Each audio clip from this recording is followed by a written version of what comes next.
जी की जयंती के मौके पे मैं नागपुर में था, महाराष्ट्र में था, और उस वक्त खबर आई कि कांग्रेस पार्टी ने मुझे दिल्ली से प्रत्याशी बनाया है।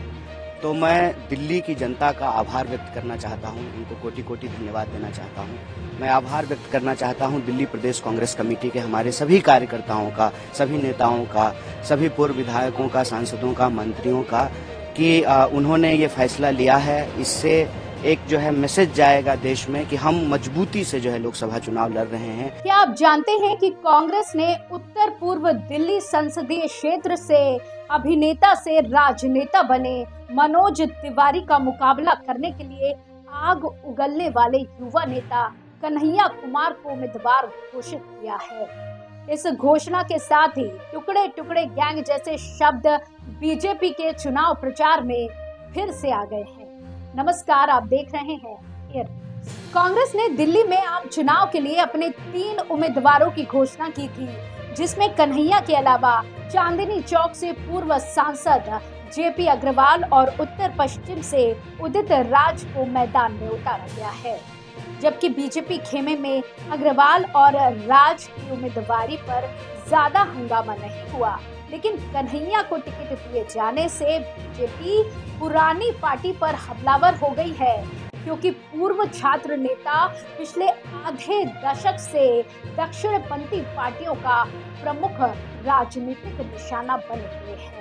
37 वर्षीय कांग्रेस नेता पहली बार तब सुर्खियों में आए जब उन्हें दिल्ली पुलिस ने जेएनयू परिसर में कथित भारत विरोधी नारेबाजी के मामले में गिरफ्तार किया था। तब वो जेएनयूएसयू के अध्यक्ष थे। 9 फरवरी 2016 को परिसर में आजादी के नारे गूंजने के बाद विश्वविद्यालय को गंभीर राजनीतिक ध्यान मिला। टुकड़े टुकड़े गैंग शब्द अक्सर जेएनयू में वामपंथी गठबंधनों को ब्रांड करने के लिए प्रयोग किया जाता है।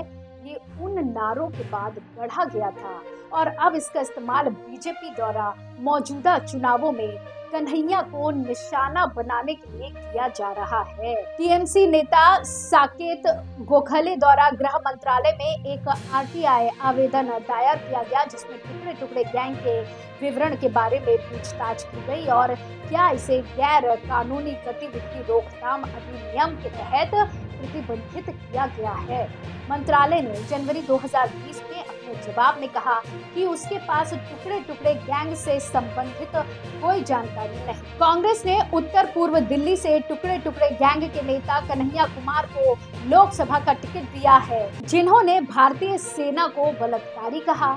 दिल्ली भाजपा ने एक्स पर लिखा और साथ ही कुमार का एक कथित वीडियो साझा किया, जिसमें उन्हें ये कहते हुए सुना जा रहा है, महिलाओं का कश्मीर में सुरक्षा बलों द्वारा बलात्कार किया जाता है।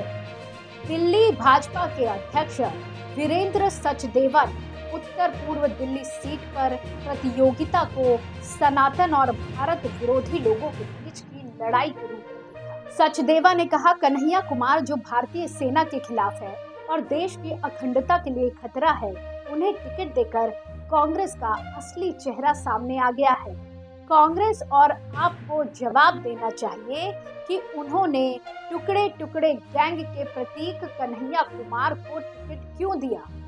कांग्रेस ने बीजेपी के आरोपों को खारिज कर दिया और कहा कि कन्हैया कुमार एक देशभक्त है जो सांप्रदायिक ताकतों के खिलाफ खड़े हैं। कांग्रेस प्रवक्ता रणदीप सुरजेवाला ने कहा, कन्हैया कुमार एक देशभक्त है और नफरत और विभाजन की ताकतों के खिलाफ खड़े हैं। बीजेपी का आरोप घृणास्पद और निराधार है। जनता इन झूठे प्रचारों को नकार देगी और कांग्रेस के लोकतांत्रिक और समावेशी मूल्यों का समर्थन। इस बीच कन्हैया कुमार ने कहा कि वो बीजेपी के आरोपों से भयभीत नहीं है और वो अपनी विचारधारा से समझौता नहीं करेंगे।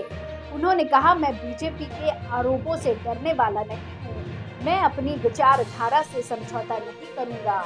मैं एक देशभक्त हूँ और मैं भारत की एकता और अखंडता के लिए लड़ना जारी रखूंगा। आपको बता दें कि कन्हैया कुमार का मुकाबला करना बीजेपी के लिए आसान नहीं होने वाला है।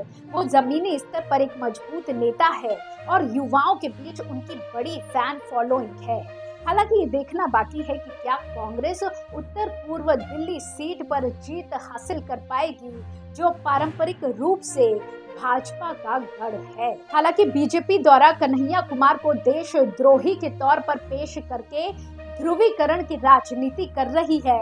पार्टी का लक्ष्य हिंदू मतदाताओं को लामबंद करना और उन्हें अन्य दलों, विशेष रूप से कांग्रेस और आप के खिलाफ एकजुट करना है। लेकिन ये भी सच है कि कन्हैया कुमार युवा मतदाताओं के बीच एक लोकप्रिय व्यक्ति हैं।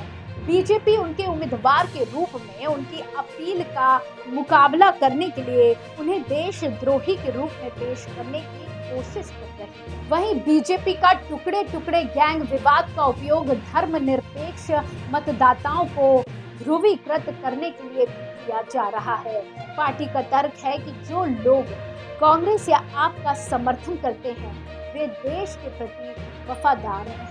ऐसे में कांग्रेस ने बीजेपी के आरोपों को खारिज कर दिया और कहा कि कन्हैया कुमार एक देशभक्त है और पार्टी बीजेपी के खिलाफ धर्मनिरपेक्ष और लोकतांत्रिक ताकतों को एकजुट करने की कोशिश कर रही है।